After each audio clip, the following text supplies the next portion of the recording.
अस्सलामुअलैकुम। तो भाई उम्मीद करता हूँ आप लोग खैरियत से होंगे। आज पढ़ेंगे energy store in a capacitor. साथ ही साथ ये दो न्यूमेरिकल जो कि पेपर के लिए मोस्ट इम्पॉर्टेंट हैं, ये दो न्यूमेरिकल मैंने आपको कराने हैं, बहुत इंपॉर्टेंट है। आपने ये दो न्यूमेरिकल नहीं छोड़ने, इनमें से एक पेपर में ज़रूर आएगा। ठीक है, आ सकता है, बहुत चांसेस हैं, तो आपने इसे करना है।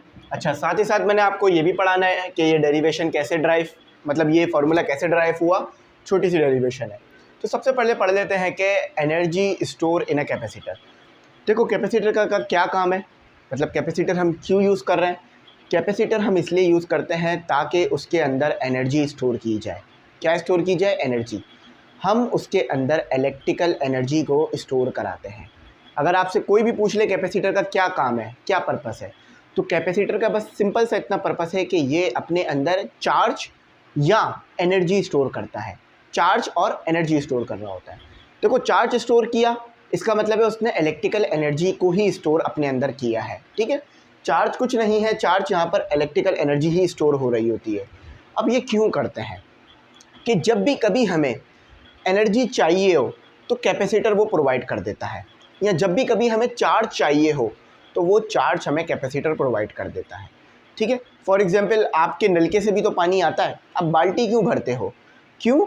क्योंकि आपको एक, जब आप नहाने के लिए जाते हो, शावर लेने जाते हो, तो आपको एक साथ पानी चाहिए होता है ज़्यादा, तो जब भी आप पहले बाल्टी भर लेते हो फिर उससे नहा रहे होते हो, है ना। तो यही काम यहाँ पे कैपेसिटर कर रहा है कि वो चार्ज को अपने अंदर स्टोर कर लेता है। जो पीछे से चार्ज हल्का हल्का करके या जो आता रहता है वो स्टोर कर लेता है।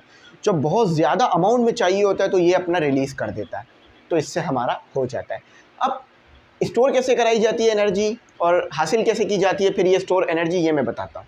ठीक है, अब सबसे पहले तो यहाँ पे लिख लो, इसका यूज़ लिख लो। Capacitor, capacitor is used to store. अब कौन सी एनर्जी स्टोर कर रही है? Capacitor is used to store electrical energy. अब एनर्जी का वर्ड लिख दिया था, काफ़ी नहीं था, इलेक्ट्रिकल एनर्जी क्यों लिखा?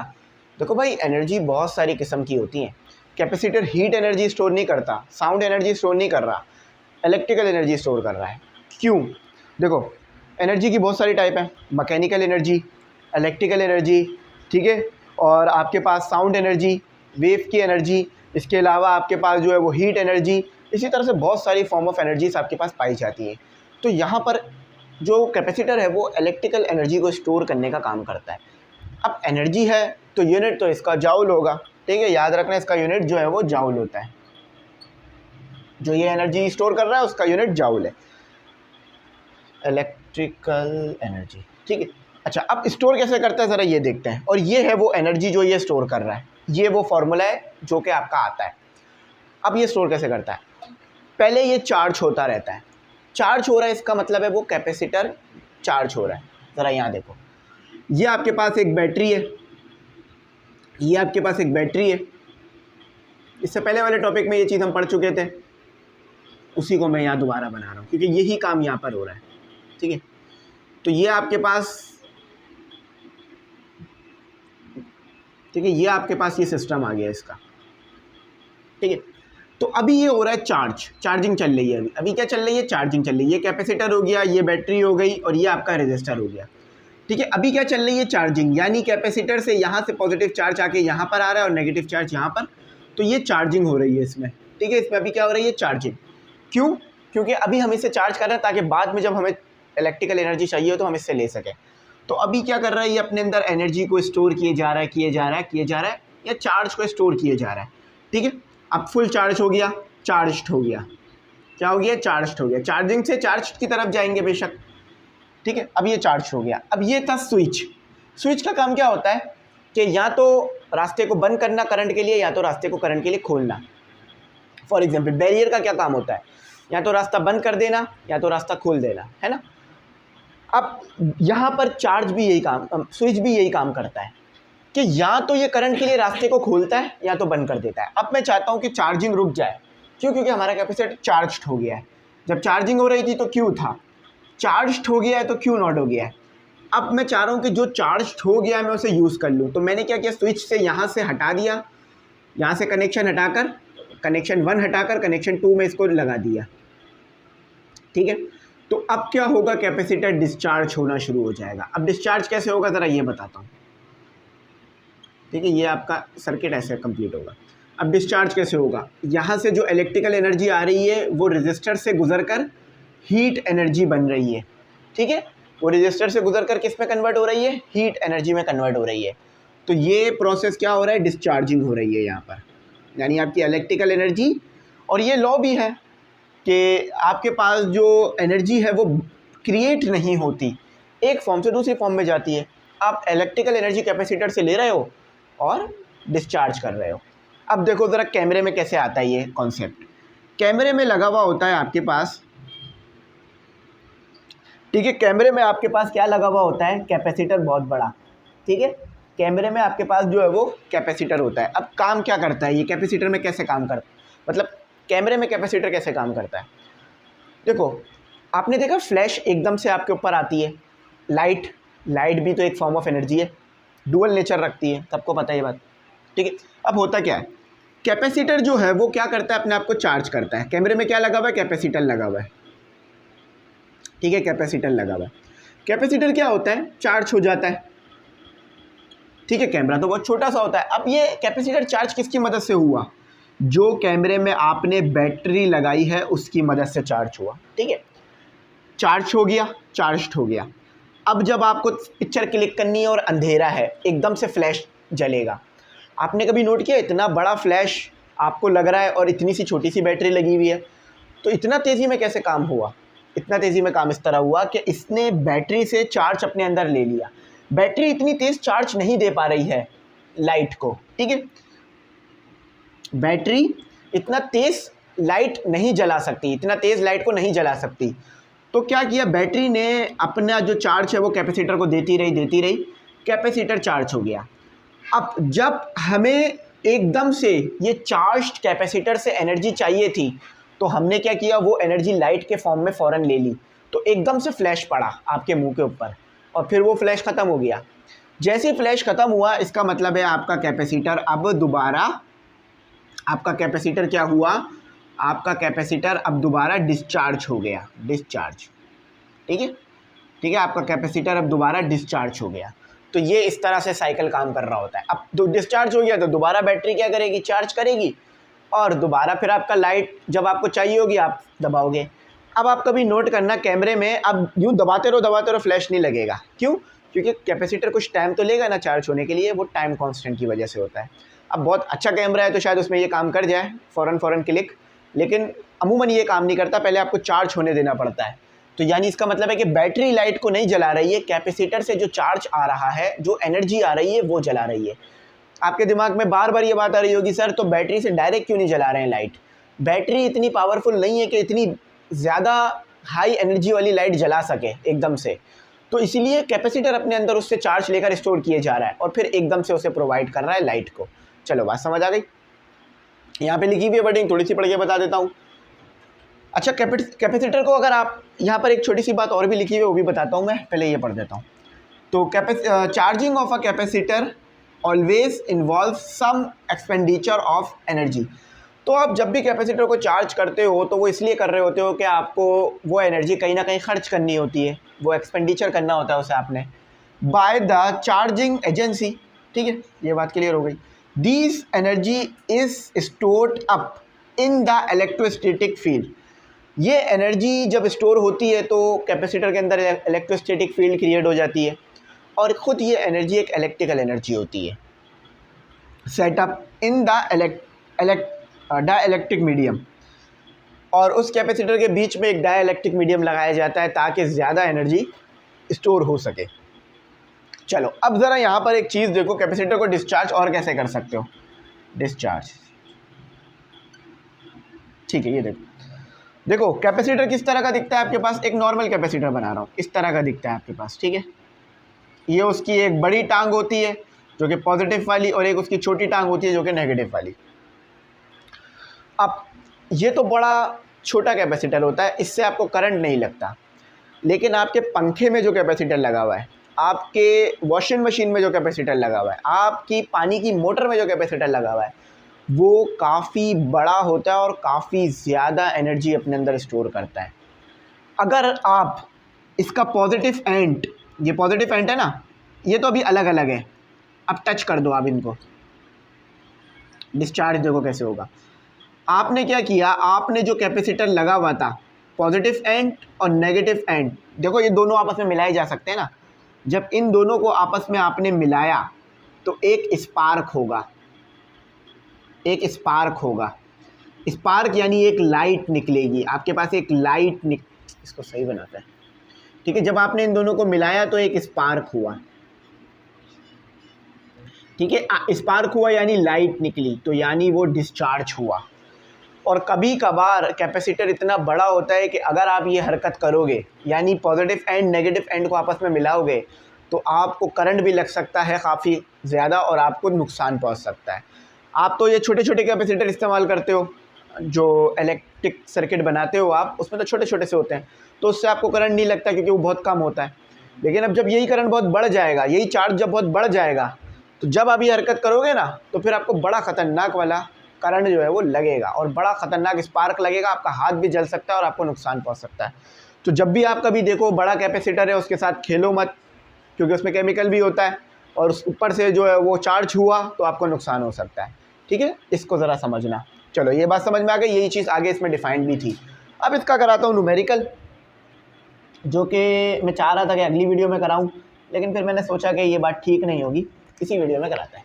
डायग्राम यही वाली है, डायग्राम यही वाली है, तो इसे नहीं मिटा रहा हूँ, ठीक है। अब न्यूमेरिकल कराता हूँ। अब बात बहुत अच्छी समझ चुके हो, अब इसे अपने पास हमेशा सेफ रखना, लिख लेना सारी चीज़ें जो मैंने बताई हैं। चलो ये भी लिख दिया ना। अच्छा सॉरी, एक छोटा सा काम हमसे रह गया, हमने इसकी डेरिवेशन नहीं की। चलो कोई मसला नहीं है, यहाँ कर लेते हैं। अच्छा वो मुझे फॉर्मूला देख के नज़र आई है, वरना डेरिवेशन ले जाती। बहुत छोटी सी डेरिवेशन है, ज़्यादा मुश्किल नहीं है। मुझे लग ही रहा था कुछ मिस हुआ है मुझसे डेरिवेशन। तो देखो डेरिवेशन के लिए वर्डिंग जो मैंने लिखी थी वही चलेगी। Here we use the potential difference formula, potential difference का फार्मूला हम यहाँ यूज़ करेंगे। चलो यूज़ करते हैं। Here we use the potential difference formula. अब पोटेंशियल डिफरेंस का क्या फार्मूला लिखवाया था मैंने आपको, याद है कुछ? देखो अच्छी तरीके से याद होगा, मुझे उम्मीद है। V is equal to W upon Q। W क्या है? वो वर्क जो कि किया गया इसके ऊपर, ठीक है। मतलब वर्क करा ना भाई, मतलब चार्ज मूव करा, यानी मूव करा तो वर्क किया और उसमें स्टोर हुआ। और वो क्या है? Q, चार्ज जो स्टोर हुआ। अब आपने एनर्जी निकालनी है। आप अच्छी तरीके से ये बात जानते हो कि वर्क और एनर्जी सेम होती है, ठीक है। दोनों का यूनिट सेम है। वर्क करोगे तो एनर्जी आएगी, एनर्जी होगी तो वर्क करोगे, ठीक है। आपने सुना होगा अक्सर लोग कहते हैं ना, हिम्मत नहीं है मेरे अंदर, काम नहीं कर सकता। क्यों कहते हैं? उनके पास एनर्जी कम होती है उस वक्त, ठीक है। तो ये U अपॉन Q हो गया, ठीक है। W को मैंने U से रिप्लेस करा। अब इसके नीचे मैं टू डिवाइड कर रहा हूँ, उसका वजह है एवरेज। एवरेज के लिए किया जाता है ये काम, एवरेज RAG, ठीक है। ये एवरेज के लिए 2 डिवाइड कर दिया। ये आ गया आपके पास, क्या आ गया? V upon 2 is equal to U upon Q। इसको उधर ले जाओ, Q को उधर ले जाओ, तो 2, तो ये आ गया आपके पास V Q upon 2 is equal to U। अब U को पहले लिख रहा हूँ, V Q upon 2। Here we use the formula of capacitor. Capacitor का क्या फॉर्मूला था? कैपेसिटर का फॉर्मूला था here as we noted. चलो ये लिख लेते हैं, एज वी नोड इट, हम जानते हैं एज वी नो दैट। क्या फॉर्मूला था, याद है? Q is equal to CV। Put in equation 1, put in equation 1 क्या बनेगा आपके पास? U is equal to V। अच्छा देखो, Q की जगह आ गया CV अपॉन 2, तो क्या फॉर्मूला ड्राइव होकर आया? V से V मल्टीप्लाई हो गया तो V square, 1 upon 2 multiply CV square, ऐसे लिख लो, या फिर इसको ऐसे लिख लो, U is equal to 1 upon 2 CV square. ये लो ड्राइव हो गया। ये है एनर्जी फार्मूला फॉर कैपेसिटर। यानी उसमें कितनी एनर्जी स्टोर कर ली है। तो बहुत छोटी सी डेरिवेशन थी। चलो अब कराता हूँ न्यूमेरिकल, ठीक है, अब न्यूमेरिकल कराता हूँ। शॉर्ट में आ सकता है ये सवाल, बिल्कुल मतलब ऐसा नहीं है कि इम्पोर्टेंट नहीं है, आ सकता है, ठीक है। अब जो न्यूमेरिकल है ना वो काफ़ी बड़ा है, काफ़ी बड़ा, काफ़ी टाइम कंज्यूमिंग न्यूमेरिकल है।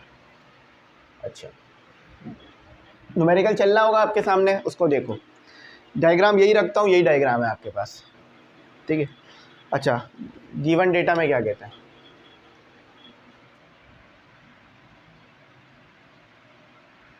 न्यूमेरिकल नंबर 1, ठीक है। गिवन डेटा क्या कहता है, और 2 फाइंड क्या करना है ये देख लो। अच्छा, कहा जाता है कि 22 मतलब 2200 माइक्रोफेरेट कैपेसिटर, यानी ये जो कैपेसिटर लगा हुआ है इसकी कैपेसिटेंस आपको दी हुई है, यानी C 2200 माइक्रोफेरेट। आप अच्छी तरीके से जानते हो कि माइक्रो का मतलब होता है 1 × 10⁻⁶।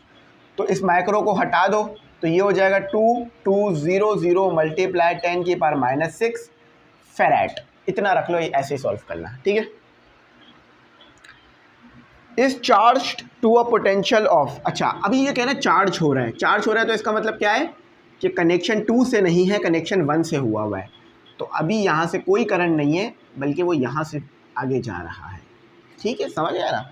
चलो, तो चार्ज हो रहा है, चार्ज हो रहा है, और वोल्ट कितना दिया हुआ है, 9 वोल्ट की बैटरी से चार्ज हो रहा है वो, V = 9 वोल्ट, ठीक है। देन डिस्चार्ज थ्रो अच्छा अब डिस्चार्ज हो रहा है, अब यहाँ से कनेक्शन टूट जाएगा और यहाँ पर कनेक्शन आ जाएगा, अब डिस्चार्ज शुरू हो गया है, ठीक है। जब भी मैंने कहा था ये डायग्राम याद रखना। अब ये चार्ज हो रहा था तो पहले कनेक्शन 1 पे था, डिस्चार्जिंग के लिए कनेक्शन 2 पे आ गया। अब डिस्चार्ज जिस रेजिस्टर के थ्रू से डिस्चार्ज हो रहा है वो रेजिस्टर कितना है आपके पास, 100 किलो ओम। अब ये किलो प्रीफिक्स है, इसका मतलब होता है 1 × 10⁻3, ठीक है। तो आपका R कितना आ जाएगा, अगर आप इसको मल्टीप्लाई कराओगे 100 से ना तो आपके पास वैल्यू आएगी 100 × 10⁻³ ओम, ठीक है। ये ओम का सिंबल होता है, ओम एक साइंटिस्ट के नाम पर है, हम तो इसे कहते थे कैप, कैप का सिंबल। ऐसे भी बना लो या चाहो तो ऐसे बना लो, ऐसे बना लो, कोई मसला नहीं है। अच्छा, कैलकुलेट, अब 3 चीज़ें कैलकुलेट करनी है। Calculate initial charge stored by the capacitor, initial कितना चार्ज उसने स्टोर किया ये पता करके बता दो, ठीक है। मैक्सिमम चार्ज नहीं कह रहा है, इनिशियल चार्ज कह रहा है। अच्छा, by the capacitor, the time constant, time constant बता दो। टाइम कांस्टेंट का फॉर्मूला अभी थोड़ी देर पहले हमने पढ़ा था ऊपर के टॉपिक में, अगर नहीं पढ़ा तो आप लिखना, टॉपिक लिखना, आपको मिल जाएगा, charging and discharging of a capacitor through a resistor, ठीक है। अगर वो नहीं पढ़ा तो पढ़ लिया तो मसला नहीं है।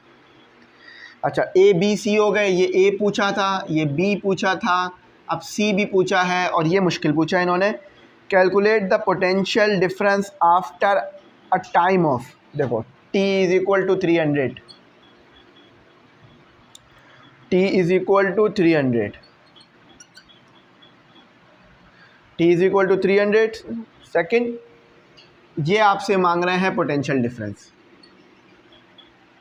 लेकिन एक बात याद रखना, ये पोटेंशियल डिफरेंस मांग रहे हैं 300 सेकेंड के बाद। कैसे आएगा मैं बता देता हूँ, पहले 2 सिंपल वाले कर लो।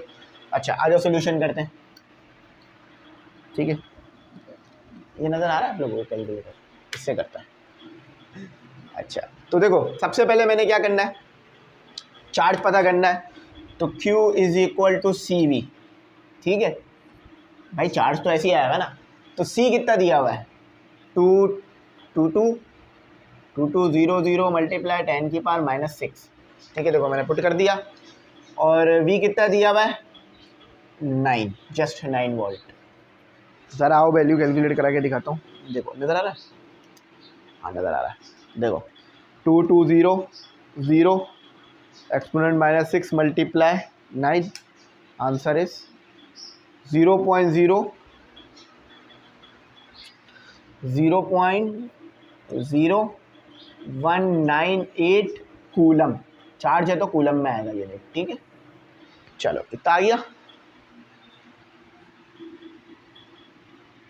अच्छा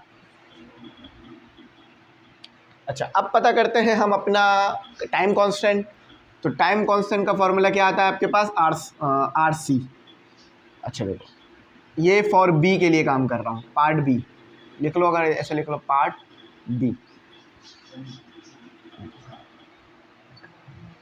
पार्ट ए, ठीक है। अच्छा देखो आर की वैल्यू आपको यहाँ गिवन है, ये रही 100 और 10 की पावर 3, और सी की वैल्यू आपको ऊपर गिवन है 2200 मल्टीप्लाई 10 की पावर -6।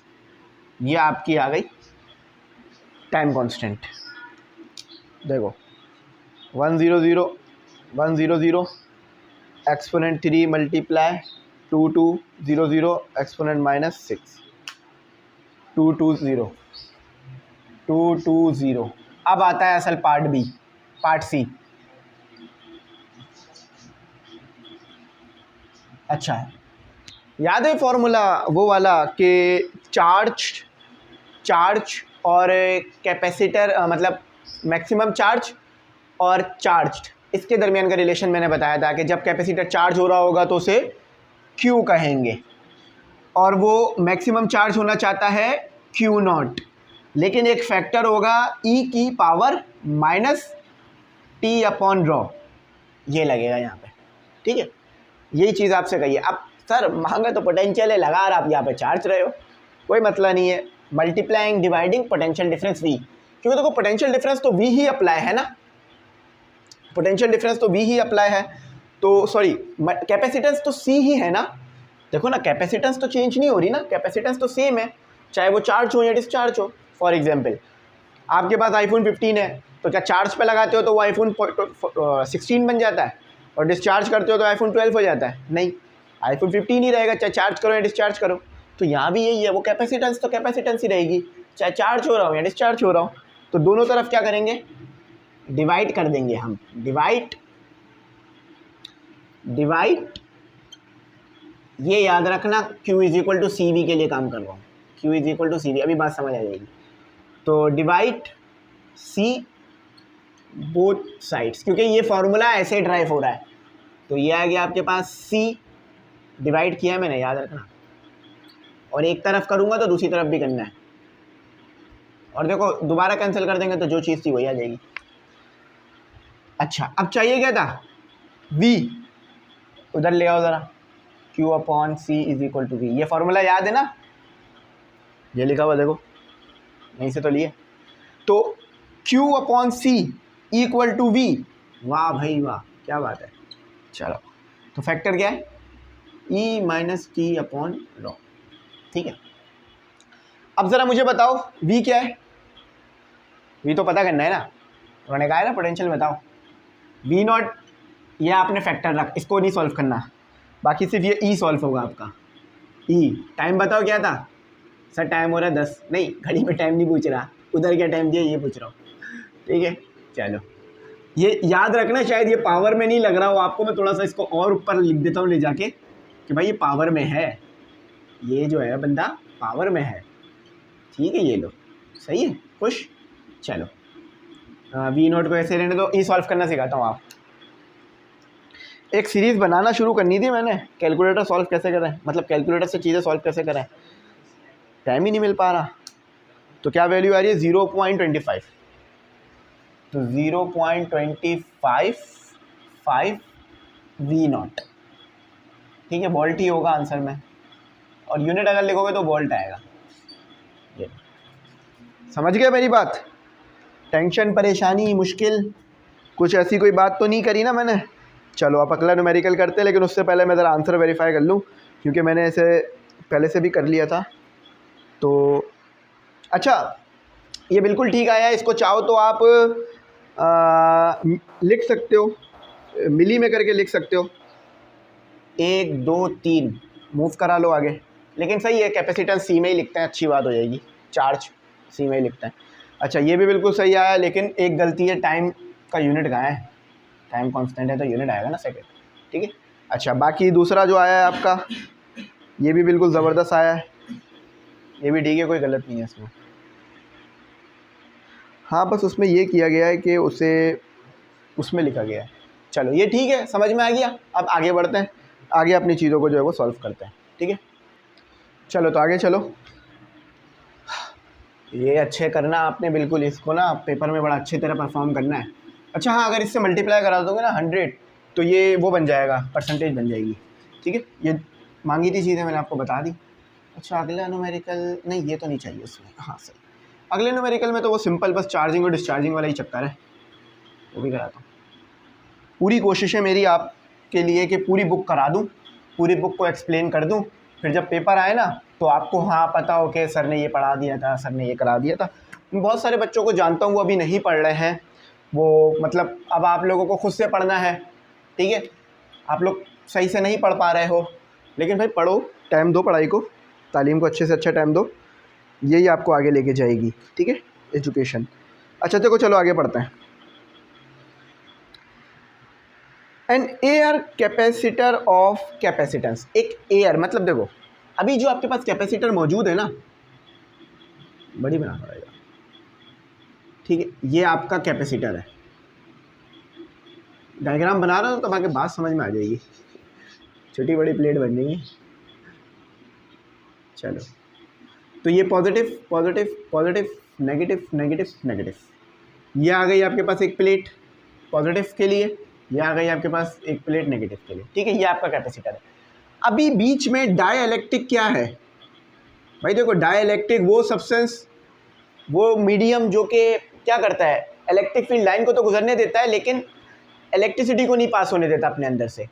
अभी एयर है ये, ठीक है, याद रखना ये एयर है, बीच में एयर मौजूद है, तो परमिटिविटी का कॉन्सेप्ट यहाँ पर आपको पता है अच्छी तरीके से। तो ये मैंने बना दी डायग्राम। कैपेसिटेंस कितनी है इसकी, यानी ये कैपेसिटर जो आपने बनाया है ये चार्ज कितना स्टोर करता है, तो इसकी वो कैपेसिटेंस कहलाएगी जो कि है 0.005 माइक्रोफैराड। अब ये आपको अच्छी तरीके से पता है, माइक्रो का मतलब होता है 1 मल्टीप्लाई 10⁻⁻⁶, ये प्रीफिक्स होता है असल में। तो 0.005 मल्टीप्लाई 10⁻⁻⁶ फैराड, ठीक है। इस connected to a direct voltage of, ये जो वोल्टेज अप्लाई किया गया है ये 500 वोल्ट पर है, डायरेक्ट वोल्टेज है यानी 500 वोल्ट है आपके पास इधर। इस disconnected and then immersed in oil. अच्छा अब इसे डिसकनेक्ट कर दिया, ऑयल में डुबा दिया, इस पूरे चीज़ को ऑयल में ले आके डुबा दिया, तो अब यहाँ पर एयर तो रही नहीं, एयर की जगह क्या आ गई, डाइइलेक्ट्रिक ऑयल। फॉर एग्जांपल ये मोबाइल है, अभी किस में है, एयर में मौजूद है, अभी इसी को मैं तो ऑयल में ले जाके डाल दूँ तो ये ऑयल में हो गया, तो यहाँ भी बिल्कुल ऐसा ही हुआ, ठीक है, ये ऑयल में डाल दिया, यानी बैटरी से डिस्कनेक्ट किया और फिर ऑयल में ले जाके डाल दिया। देखो इमर्स का मतलब होता है डुबाना और डिस्कनेक्टेड का मतलब यहाँ लिखा हुआ है। अच्छा अब ऑयल की परमिटिविटी आपको गिवन कर दी गई है, ऑयल की परमिटिविटी यानी ER की वैल्यू कितनी दी हुई है, 2.5। क्या कहते हैं टू फाइंड में, क्या कहते हैं, गिवन डेटा और to find the energy stored in the capacitor, कितनी एनर्जी इसने स्टोर की ये बताओ जब ये ऑयल में नहीं डूबा हुआ था, और जब इसे ऑयल में डिबोया, बिफोर देखो बिफोर का वर्ड है, जब ये ऑयल में नहीं डूबा हुआ था उस वक्त कितनी एनर्जी थी, जब एयर मौजूद थी, जब ऑयल में डुबो दिया तो उस वक्त कितनी एनर्जी है ये बताओ। चलो बस 2 फैक्टर बता दो, डायग्राम सामने, बात एक्सप्लेन है, बस अब सोल्यूशन करना है। अच्छा जब ये ऑयल में था ही नहीं, एयर में था, तो फॉर्मूला क्या था एनर्जी का, for energy ENERGY energy before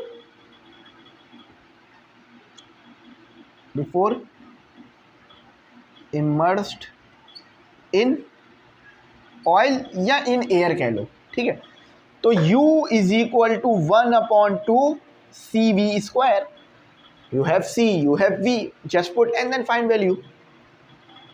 0.2 मतलब 1/2 मतलब 0.5, सी मतलब देखो सी की वैल्यू ये रही सी की वैल्यू 0.005 मल्टीप्लाई 10⁻⁻6 और ये तो सी आ गया, वी कितना आ गया 500 का स्क्वायर। चलो वी कैलकुलेट हो, सी यू कैलकुलेट हो जाएगा। देखो 0.5 मल्टीप्लाई 0.005 एक्सपोनेंट -6 मल्टीप्लाई 500 का स्क्वायर। देखो देखो पहली वेट हो गई 0.5, देखो 0 पॉइंट नज़र आ रहा है ना, 0.005 मल्टीप्लाई एक्सपोनेंट -6 और ये स्क्वायर, ये आ गई वैल्यू। तो एनर्जी थी आपके पास, बड़ी कम एनर्जी है यहाँ पे, मैं लिख देता हूँ 6.25 मल्टीप्लाई 10⁻⁻4 जॉल, और ये कम एनर्जी ही स्टोर करता है और ये सही आ रही है, ठीक है सही आ रही है, कोई इसमें गड़बड़ नहीं है। चलो वेरीफाई भी कर लेते हैं कि सही निकाला गलत निकाला। अच्छा हाँ बिल्कुल सही आई है, बिल्कुल सही आई है, ठीक है। अच्छा इस नंबर को अगर चेंज करना चाहो ना ऐसे कर सकते हो, ये लो 6 हो जाएगा, मगर ये सही है हमारा, कोई गड़बड़ नहीं है, कोई गलती नहीं है, कोई गड़बड़ घोटाला नहीं किया हमने, ठीक है। ये आगे पॉइंट मूव करा दोगे तो -4 से -6 हो जाएगा। अब फॉर इमर्स्ड इन ऑयल, अब ऑयल में इमर्स्ड है, तो जब ऑयल में ये इमर्स्ड हो गई तो अब इसकी परमिटिविटी चेंज हुई। क्यों? पहले परमिटिविटी एयर की रखी थी, ये जो काम था वो एयर के लिए तो वैलिड था, लेकिन अब तो ये एयर में ही नहीं है, अब तो ये मौजूद है उसके अंदर। किसके अंदर मौजूद है? ऑयल के अंदर। तो अब ये सी नहीं रहेगा, ये सी नॉट हो जाएगा, ठीक है, समझे मेरी बात।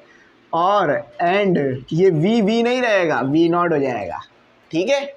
इधर भी तब्दीली आएगी क्योंकि अब चीज़ें चेंज हो गई हैं। पीछे टॉपिक पढ़ाया था, याद है? Dielectric between the capacitor, between the plate of capacitor, याद है ना? याद करो, ये पढ़ाया था C not is equal C0 upon C, ये याद है? आई होप याद हो, तो मैंने पढ़ाई थी ये चीज़, तो इसलिए पूछ रहा हूँ याद है। अब देखो चाहिए क्या C0, फॉर्मूला क्या बन जाएगा? फॉर्मूला आपका बन जाएगा U is equal to 1/2 C0 V0 का स्क्वायर। C0 तो यहाँ से आ जाएगा, कैसे कि C को उधर ले जाओ, C0 CR is equal to C0। ये बड़ा मेरे साथ मसला है, मैं उसको, ठीक है। तो C की वैल्यू क्या दी हुई? देखो C को सिंपल इसके साथ ले आओ, C की वैल्यू क्या दी हुई है? 0.005 मल्टीप्लाई 10⁻⁻6, ठीक है ये। और ER की वैल्यू 2.5, तो 2.5 इसके साथ मल्टीप्लाई हो गया, तो C0 आई है आपके पास। चलो 0.005 एक्सपोनेंट -6 मल्टीप्लाई 2.5, ये लो सिंपल कर लो, 1.25 मल्टीप्लाई 10⁻⁻8, 1.25 मल्टीप्लाई 10⁻⁻8। अब क्या आया ये आपके पास? कैपेसिटेंस आई है, तो ये बिल्कुल फैराड होगी ना। ओहो, चलो ये लो, ठीक है। अच्छा अब आगे हमारे पास V0 पे आ जाते हैं। V0, तो ये V0 कैसे निकलेगा? V0 निकालने के लिए आपको V के साथ जो E आ रहा है उसको डिवाइड कराना होगा, ठीक है। अब ये याद रख लो फॉर्मूला, इसको मैं बहुत डिटेल में नहीं जा रहा क्योंकि इसको भी फिर डेप्थ में लेके जाना पड़ेगा, तो थोड़ा टाइम सेव करने के लिए कर रहा हूँ ऐसा। अच्छा V कितना था? 500, डिवाइड कितना करा है? 2.5 से, तो कितना आया आपके पास? 200, ठीक है। अब आपके पास सारी वैल्यू आ गई हैं, अब जस्ट निकाल लो आंसर क्या निकलना है, ठीक है।